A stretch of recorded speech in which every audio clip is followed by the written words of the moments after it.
right, well, this is episode 101, episode 100. Last week was probably not what we expected for the 100th episode. No. But it was our most downloaded ever. It really was. We were going to have a huge special party, and it was like, no, let's do something different. It was actually a going away party. It has a lot of people watched it. So turning the page here, though. Yeah. So 101, Brandon and Pete, and Colossians. Back at it. So yesterday, big Super Bowl. It was a good game. Who are you pulling for? I did not have. I found myself even in the game, not necessarily. I was rooting both times each team scored. I was like, "Oh, that was great! That was great!" because it was a good game. That's actually a better way to watch a game, I think, because you're never upset when the game's over. I was with Mariah's husband Lee, and it was just fun being in a game with him because he is the loudest man on the planet when he's cheering, and I was more watching him. Just enjoying the game and how enthusiastic. He was a huge Chiefs fan. Oh, okay. So because he worked at State Farm. Oh, right. And so they own. Well, that's the wrong word. Sorry. Yeah, all the Chiefs guys are in their commercials, so it was fun. Cool. I know I was with Robert as well. He was pretty sad. I haven't seen him this morning. Is he? Yeah, he may be not coming in today. He's pretty depressed. He was in bed all day. He kind of hunched over when they scored, and then he didn't talk anymore. It's pretty sad. That was a rough ending. What was so? I think the most important theological question is, what was your favorite Super Bowl commercial? I don't. I didn't really watch that many. Did people loud during him? Yeah, and they didn't have the volume up. So I saw the one that had what is it? The guys from Boston, like Ben Affleck, Matt Damon, and Tom Brady. Yeah, they did a Dunkin' Donuts rap. Yeah, I couldn't hear it either, but I saw him rapping. So that's why I was I saw that. I was like, that looked, but that's the only one I remember. And then there was a lot of people cheered with the Wicked trailer. Oh, okay. Yeah. So there was one that I really liked. I think it was an ATV commercial, like a off-road train vehicle where the guys were driving and everything they drove past grew a mullet. Oh, I did see that one. Yeah, I did see that one. The bald-headed guy got a mullet. Yeah, I enjoyed that one. I was straight up East County, San Diego. That was a popular one here. Home. So we are continuing our Colossians series. It feels weird to say that because it's like, oh yeah, we're still studying the Bible here. But after last week, it was very more we do still study the Bible here. Well, no, I meant the series. It actually has a point. It's not just everything else. Right. But you did kind of kick off acknowledging some of the awkwardness. How are you? I mean, last week was such an emotional roller coaster. What was this week getting on stage and kind of prepping? Was it a numbness or was it awkwardness? Were you kind of it's not numb. It was, last week when you share a lot of things and then you people are for the first time processing it themselves. And so now this week, many of them I had not seen until, coming in the hallway. Cause I kind of kept myself away from people last week because I knew I wouldn't be able to keep myself composed. So this week I just do what I do and just kind of float the hallways, and it was a lot of people expressing things, which was beautiful and I'm grateful for, but it just was like, oh my gosh, I don't think I've never went through this emotional roller coaster before like this. And I know other people are going through it as well, but I'm really grateful. See, I just don't know what's coming. I'm just really grateful for people are really kind. Yeah. So, oh gosh, it just comes in waves. Yeah. Anyway, I wasn't expecting that. So yeah, I've heard even more from what we're doing here. I've had a lot of people express appreciation for just even these kinds of things, being able to hear you share more and digging deeper and things, and just how the process so far has been. We try to be as open as possible, which there's drawbacks to that. I understand why people keep things under wraps. It's way cleaner. It's cleaner and it's easier, but I think, I don't know. I've always felt like God is more in truth and transparency. And so it's been fun. What about just actually you started your message yesterday with the joke about the awkwardness of continuing on after you've said goodbye. Was it awkward to get up and preach, or are you more trying to break the ice for people, or how are you personally feeling? No, it was both. Yeah, because you just, you're like, okay, last time I was here, there was a big announcement. There's new people in the room again. Kind of felt like even when Robert made the announcement, when he was doing announcements and just oh yeah, by the way, this, you kind of could feel the emotion in the room go, and you're like, oh man. Because it was all hyper Super Bowl stuff. He's like, and by the way, just a reminder, risechurch.com/update to get, and so, it was, I just never been one to like leave the elephant unnamed in the room. And so it's like, I know it, I feel it. I'm sure you do too. And you, I think you were the one who mentioned kind of that even that phenomenon of like, hey, when you get out of the elevator and you end up going the same way. And it was like, yeah, this is important to at least talk about. And so Yeah. second service was better. Once you do it the first time, it feels a little different the second time. Yeah. But I thought it was a good way for you to start though, because I felt like it did just. I was in second service, I was in the beginning of first service as well, but it just felt like it really kind of eased everybody. Yeah. Everyone kind of laughed, like, so. all right, let's get in the Bible. yeah. So there were two things I do want to get in the text. I also, and I was trying to debate with the beginning and end. So on the last episode, Digging Deeper, we basically went through and just tried to answer all the questions people had. And after the episode was done, there was one question that kept coming back that people pointed out we didn't address. And I thought maybe before I dive into the text, a lot of people said, hey, you didn't talk about the building at all. And I did want to say, like, after we got all that feedback, we added it to the FAQ question. Do you want to just maybe spend 30 seconds and then we can dive in, just for people that wanted that last week? Yeah, I mean, I think we were supposed to be and still are in the process of getting permits for a new youth facility, 4th and 5th grade room, renovation of the sports courts in the back. I've lost track of time of how long this process has been. It's been 4 years. It's been so ridiculously long. It was before COVID. Ridiculous. I mean, there's been some stops and starts, but like we've been fully engaged for another 2 years now. Yeah, 2 full years. And so, and spent a good amount of money to get these permits. So we can't build yet anyway, because we don't have the permits. We're getting close to the finish line. And I think that the decision right now is take this to the finish line, get the permits. Once the permits are there, I think you have 2-3 years to use them or whatever. I mean, there's a decent amount of time. That. Yeah. Well, all things considered, we need to be probably working within a year. Yeah. With every money and all those kind of things. Yeah. But So we're gonna. I think the elders, we decided like let's finish the process, get the permits, and depending upon if that happens while I'm still here or not while I'm still here, I think it's important for the next person to be able to have a say so in like, hey, let's pull the trigger. But I don't know really why he wouldn't, and plus it's kind of the elders and staff also speaking into it. But I think it gives us, because the permits aren't granted yet, we're gonna watch for trends and all those types of things. Like there's a reality to leading an organization that relies on the generosity of people, and we don't want to ever put. We've worked too hard, I think, over 10 years to put the church in a really healthy financial position, and so we want to make sure we pull the trigger when we have great confidence that the generosity is continuing. But the growth in our youth and the kids is there, and so.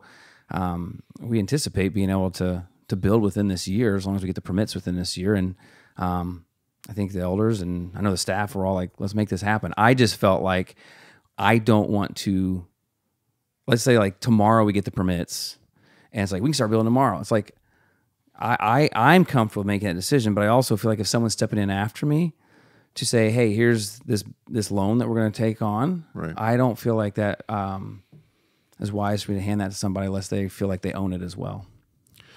So it might have sounded completely random that I brought that up, but it actually wasn't random at all, because you started us into this prayer that Paul makes for the Colossian church. And really your entire message was looking at his prayer and kind of breaking it down and then praying over us at the end with the elders.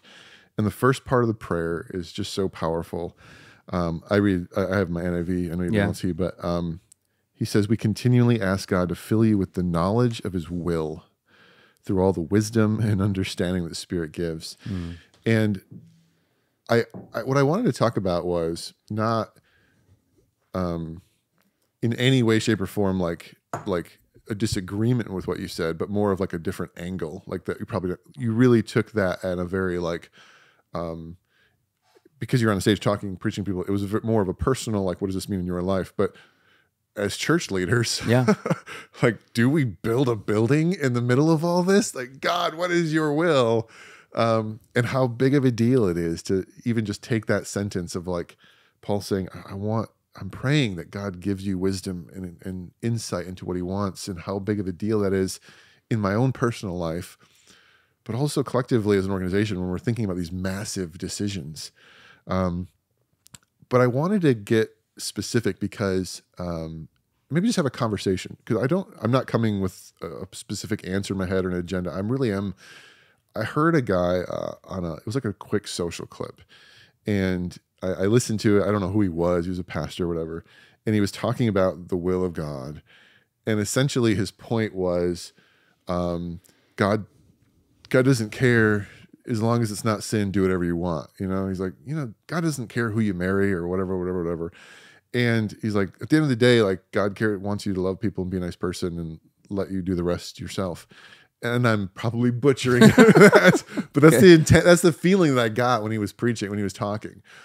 And that stuck in my head because I'm like, I don't know how I feel about that, even in my own experience, my own life. But I think when you were talking yesterday, you certainly didn't go that far. You were very much like, hey, at the core, like God's will is that you know Jesus and become like Jesus.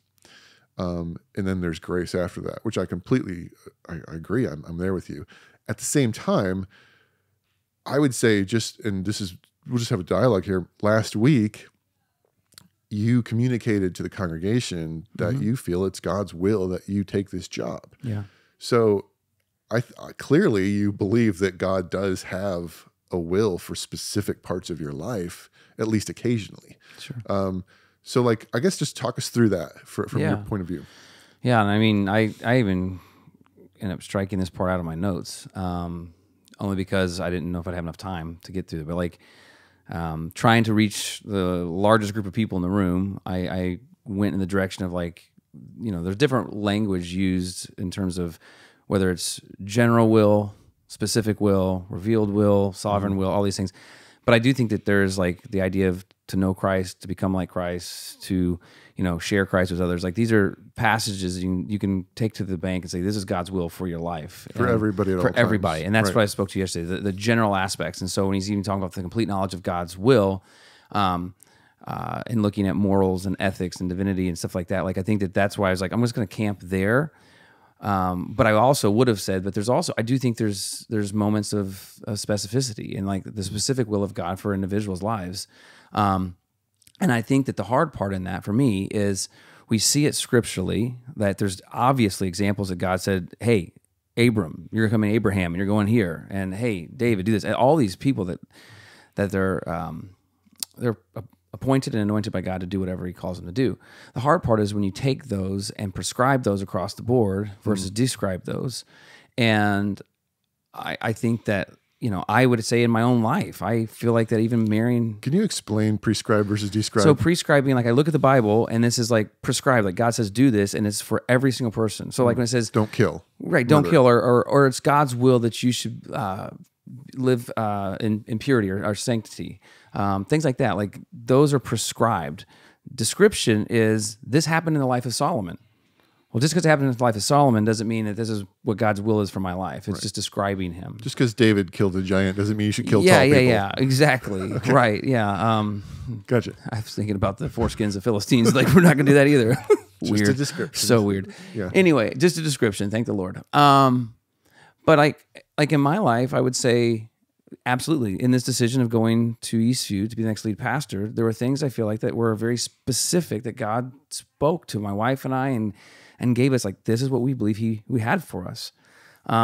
There's other things I in life I haven't heard specifically. And so I think that people should always assess and take everything and every matter to the Lord, whether it's, do we build a building? Should we make this financial purchase? Should we send our kid to this school or that school? But I think that sometimes we can get so uptight and we get so much into the weeds that, or what is that expression, right? We see the trees and we miss the whole forest. So like, so I just think that, like, I don't know, it's hard to give in a sermon unless you're gonna make the whole sermon about that. How do you seek out God's specific will in your life? I do believe it, but like, same thing with marriage. Like, I look at just sheer divorce rates and to say my wife is the one. Do I believe that? Yes. Do I believe that God was very specific with me? Yes. Do I believe that if I would have married the girl I was dating before Jamie, I would have been outside of God's will? No. because the girl I was dating before was within what God said. Like, here's a sandbox. Like, are we equally yoked and following Jesus together, and are we committed in the same ways, and things that Jesus talks about as far as the description of the type of person you want to submit your life and give your life to. So that's where it gets blurry for me, because sometimes it's specific, sometimes it's general, but I think the general is easier to preach yesterday for everybody. If that, I don't know if that makes sense. It does. I have two questions. Let's see. Where should I start? I'll start with this one. What would you think about language? And I'm just throwing this out there. Is there a difference between God's will, like if you kill somebody, you are outside of my will, and God just having an opinion or a preference? That's not scriptural. I can't.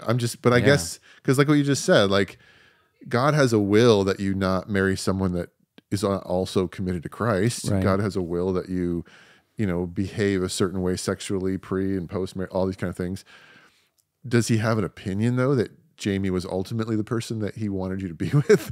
I guess maybe that's not the same as like don't murder, but it still seems like. So when I look at this, and obviously this is something I've been working on a lot with the idea of wisdom and finding the good life and all these kinds of things.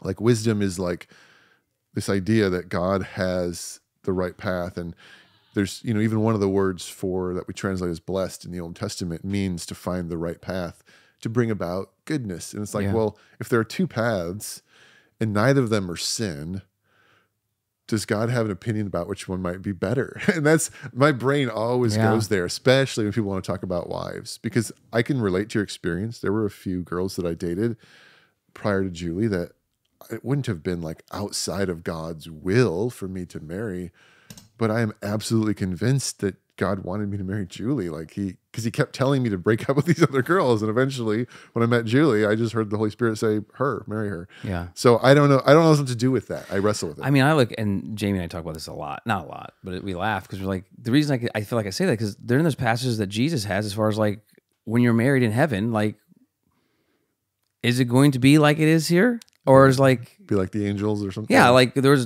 a lot of other people that we could have had an interesting relationship with, and so like, because like, so I just think that I don't know how to gauge it. I know that Micah chapter 6 verse 8 is something I remember landing on a long time ago. What does the Lord require of you?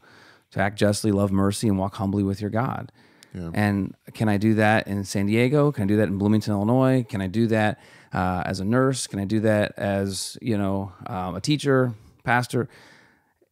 That to me is where I feel like I want to give my greatest confidence of knowing I am following the ways of Christ, of what he's laid out and for me. But I also, a part of wanting to know his heartbeat is then I will care about asking him about these very specific things. And I believe he does speak to us at times and give definitive answers. Just like with Julie, even knowing that that's your wife, or me with Jamie, or even going to this Eastview.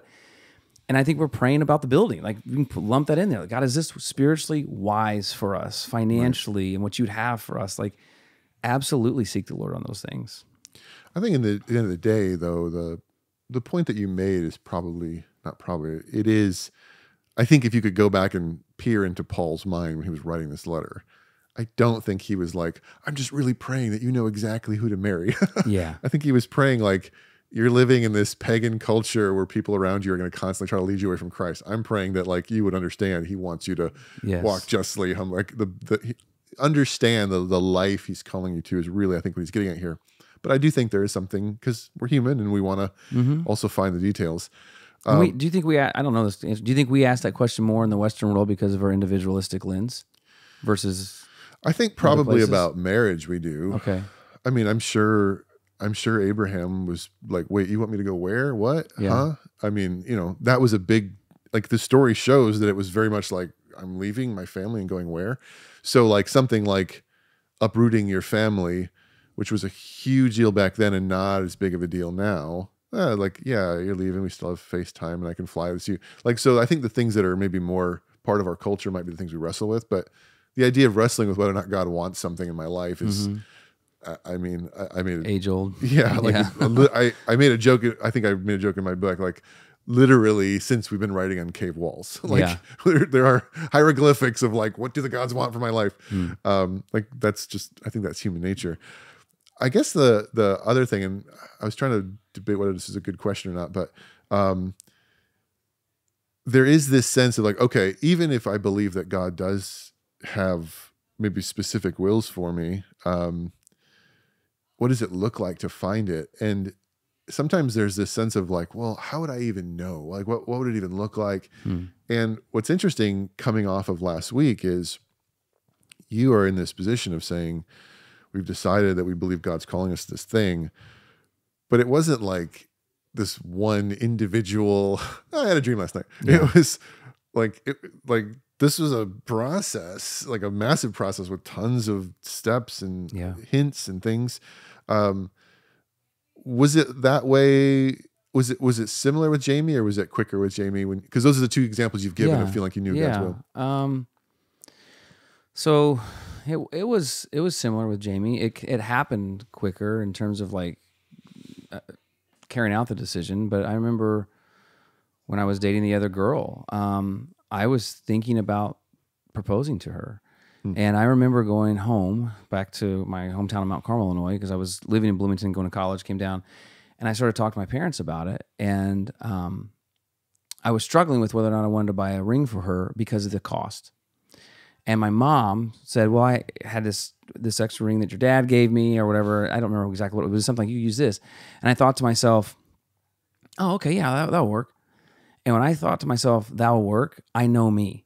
And I was like, that's not how I roll. Like these impediments of cost or just doing just whatever is just like the easier thing.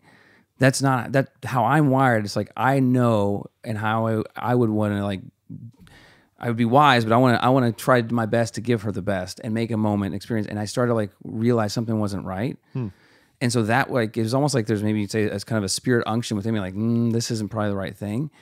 And so then I started to wrestle for months, like 3 months, just of like, should I be with her? Should I not? What do I do? And then I had a dream for 3 straight nights that Jamie was walking down the aisle, and I was dating this girl, and I was like, yeah, that's a problem. It's not who I'm seeing in my dream. So I ended up breaking up with her because I knew at the very least, I had a pastor, I sought wise counsel, and he said, well, at the very least, I don't know what this means for Jamie, because you haven't even talked to her, but it doesn't seem like you're supposed to be with this other girl. And so that was why I broke up with her. And then I eventually talked to Jamie, and then we had some things that happened that really confirmed to us. So it was a process again of like sensing whether or not, God, is this what you want? Recognizing how God's wired me to know this doesn't feel peaceful in alignment with that. Seeking wise counsel who are looking at the scriptures and trying to pray for me and say, this is some recommendations or the things I'm hearing you say. Pursuing God again, him speaking through dreams, but he could speak in other ways as well. And then in that situation, she had to feel the same way. And so yeah, it's a laborsome process that's kind of gives confirmation. Would you say that there are definitely similarities then, in the sense of maybe not in the sense of like you were like, I'm so done with Rise City Church, but in the sense of like even maybe right before some of this happened, there was a sense of like, even in your own heart, of like, what is my future here? And then the Eastview stuff happened. Was it a similar kind of thing, or did it come out of nowhere for you? No, I think that like the rupture that took place at Eastview came out of nowhere. Right. Of like opening the door of like, because I said I would never have been interested in this position had it been like being a successor to the former pastor. But when I saw that there was a need for hope and healing, they were hurting, like that was like, huh. But previous to that, I would say that like, one of the things that I haven't shared this with tons of people, but like we always felt like that at the minimum, God would call us out here for 10 years. And just felt like, and part of that was part of the vision we had of 10, 10, 10, planting 10 new churches in San Diego, 10 new churches internationally in a 10-year period. And so that the number 10 was always stuck in my head. Part of that was looking at when our daughter was going to become a high schooler and not wanting to move her in high school. And so we felt like we're going to be probably evaluating this around that time if we do it all. And so I think that there was, leading into that 10th year, there were some, and I was scheduled to go on sabbatical. Right. And one of the things I told the elders well before is like, here's some of the things in my sabbatical. One, I mean, I had all these like refreshment and, you know, all this stuff, but one of them was like a recall. And I remember the elders being like, what does that mean? I was like, I just know God definitively called me here for 10 years. And I said, so part of my sabbatical is I just want to I want to be recalled and just say, here we go. Now the sabbatical isn't happening and only because of the move and such. But, so I think that there was things that were already there that I was just trying to assess. But there wasn't because like there's this impending job or anything like that. So, Right. So yeah, God was probably stirring our hearts and just, he hasn't made it any easier saying goodbye, that's for sure. But open to like say, what do you have? I think the reason why I just wanted to explore a little bit is because I think it's possible to read a passage like this, like fill me with the knowledge of your will, as like hit me with a lightning bolt right now. Yeah. And even here we are, you know, pastors or, you know, like made this our lives.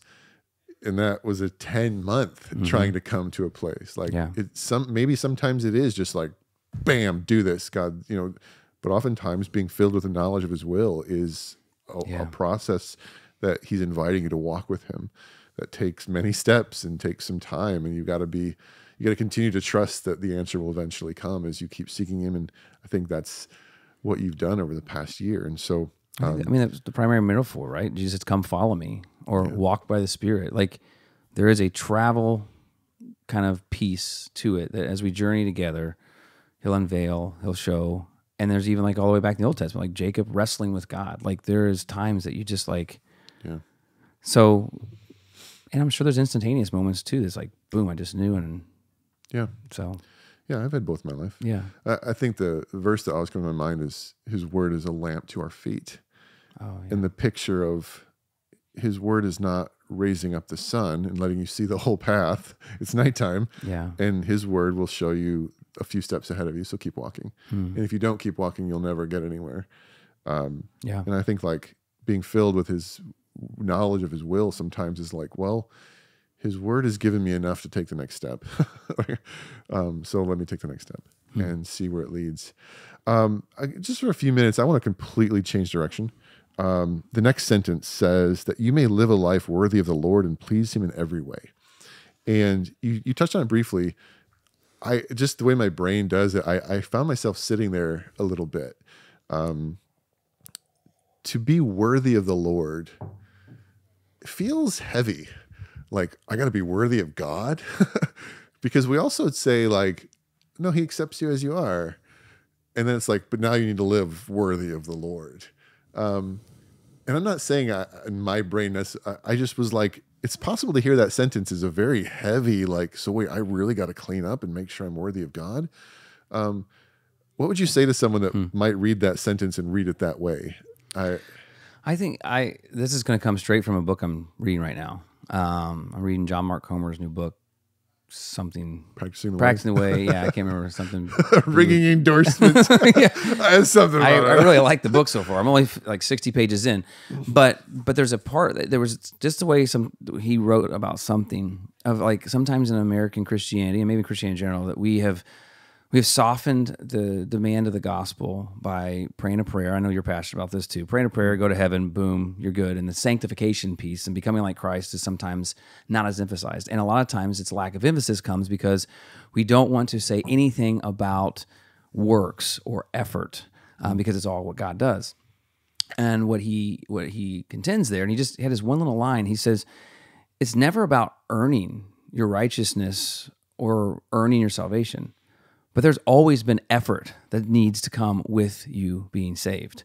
The effort that you need to put in to becoming like Christ, it just doesn't happen. And we say it this way, right? An overnight occurrence here. It takes time. And so I think the idea of living a life worthy of the Lord, he's done the heavy lifting and he's paid the price and he's lived a life and he's rescued us and forgiven us for sin. He's rescued us from the kingdom of darkness and into the light.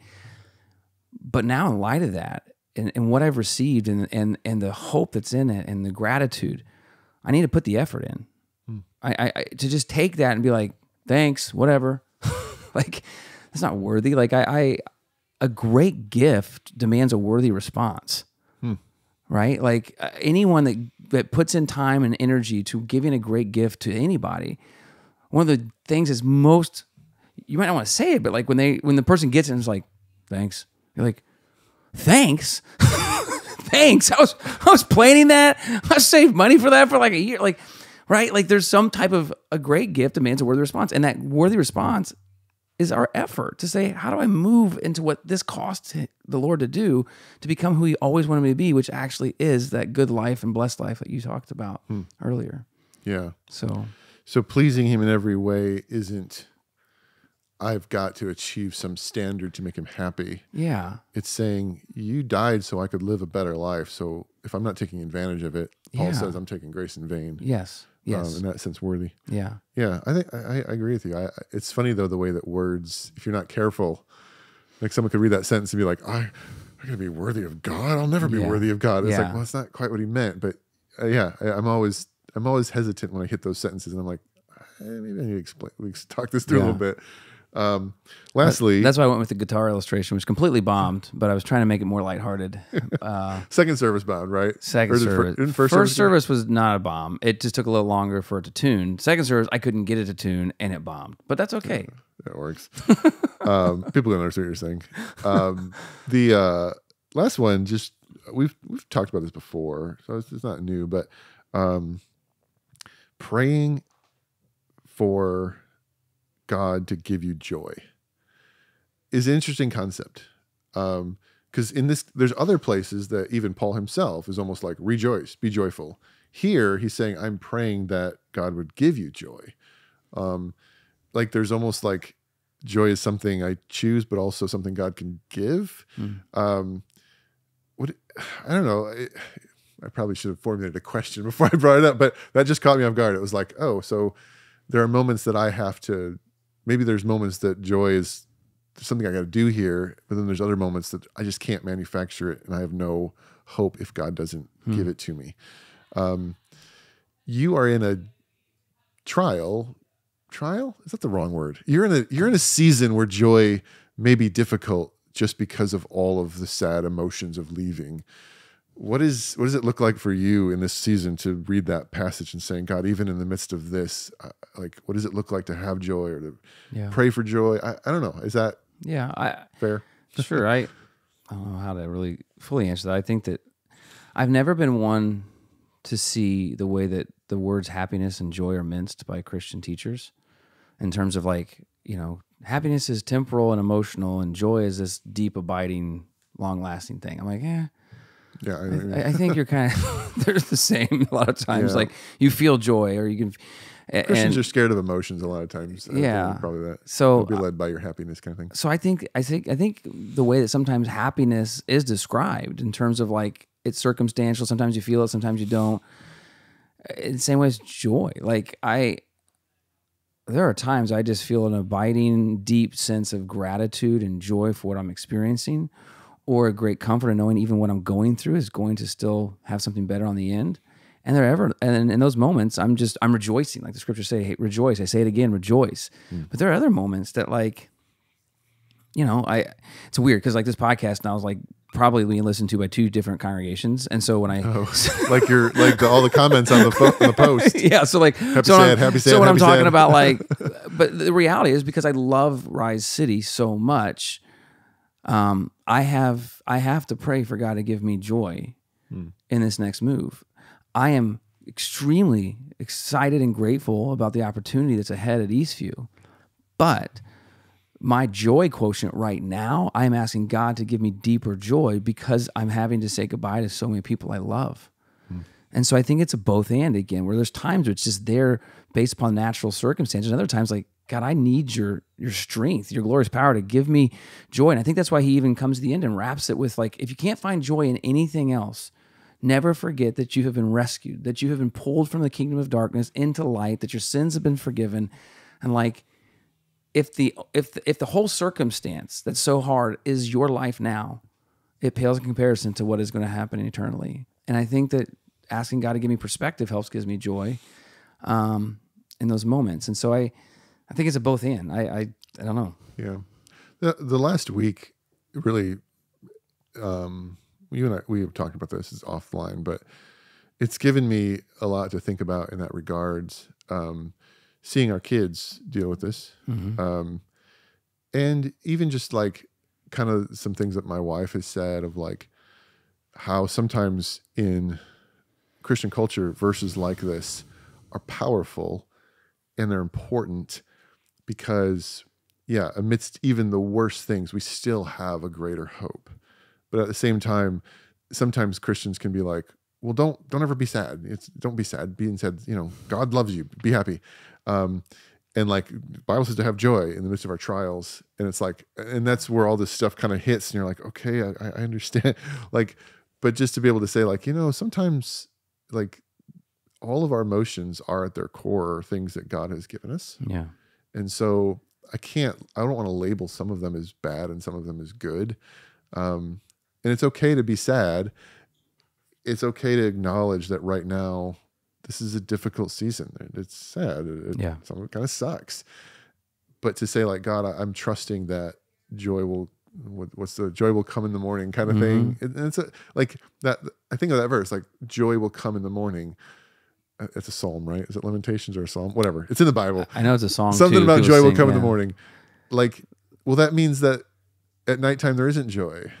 And the Bible doesn't seem to imply that that's like sin or means you're bad or you're broken. It means, I'm trusting that joy will come, but it's okay if it's kind of sad right now. Yeah. And that's different because, again, like I think it's so true. Like Mariah pointed out in the last episode how the comments on your video were so bipolar. Oh my gosh, no, yay! Oh my gosh, no, yay! Like depending on whether it was a San Diegan or a person from Illinois posting. But I think for those of us that are here losing more than gaining, it's okay to be sad. It's okay to be like, this sucks. I'm going to grieve this and it's sad. But I'm still going to trust in the promises of God and believe that joy will come in the morning. And I don't have to manufacture happiness or joy right now. I can just trust that God will bring it in his time. And I've said that to a few people, and I think I'm saying it to myself. So I think I appreciate those words. I think that the part that's important for us is, yes, we want to feel at times step into and even sometimes feel the fullness of the experience, the emotion that's there.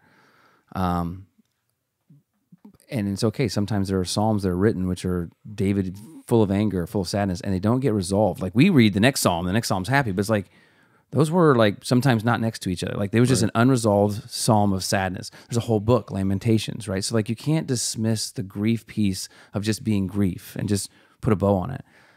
But the beauty of the scripture and showing like the whole gamut is we're also not to just let ourselves over time wallow and stay in grief either. And I think that's why sometimes you pray and ask God, please help me get out of this. And we've come to a place in our culture, which is at times dangerous, where we now are okay staying in our brokenness and our grief and not having people say, I want to sit with you in this. I want to help you in this, but let's keep moving through this. And I think it's that tension of like, don't just rush past it, but don't stay there forever. Yeah. So, staying there forever is to not acknowledge hope. Yeah. The hope that's all over the Bible. And to only stay in hope is not to acknowledge the brokenness that's all over the world, right? Like you gotta have. There's a tension. That's why Christian radio at times is beautiful and annoying. You're just like, you're like, come positive, on, encouraging. Like sometimes it's just not happy, man. Come on. But other times I need some K-Love. Like okay. I remember when the musician David Crowder, when we were younger, wrote a song called God of Wrath. Oh, yeah. And I was like, I feel like he did it just to kind of like give the finger to Christian radio. Play this on your radio station. This isn't safe and happy. I appreciate that immensely. All right. Well, this has been good, man. Great word. We're going to continue in through Colossians for another 6 weeks. So 6 weeks. You're up this week, right? Yeah. Talking about the supremacy. We're going to look at the supremacy of the Son of God is the way the NIV sets up that section. Be good. And then I think Robert's going to do a little bit, and then we'll have a really good stretch of 4 weeks finishing it with you. So gonna be good. It'll be hard, but it'll be good. And there will be joy in the morning. There's the bow on top. Might not be sunshine in Illinois. That's what honestly, that's the piece that I'm just like every time I drive. last night watching the Super Bowl, I was at this person's house, and they live kind of near the mountain area. And it's right now this unique time where we have snow-capped mountains, and we're like outside, and I'm looking at snow-capped mountains. You know, the weather's beautiful. Watch Super Bowl, and everyone decided to keep telling me, bet you're not going to be having this atmosphere next year watching Super Bowl. You'll be in a basement. The heat will be cranked. Yeah. So, but anyway, it is what it is. Yeah. But all right. Well, thanks, guys, and we will be back next week. yeah, probably you and Robert next week, right? 'Cause you'll share. Maybe. Yeah. Yeah. Probably. Okay. So be good. We'll see you then. Thanks, See ya. guys.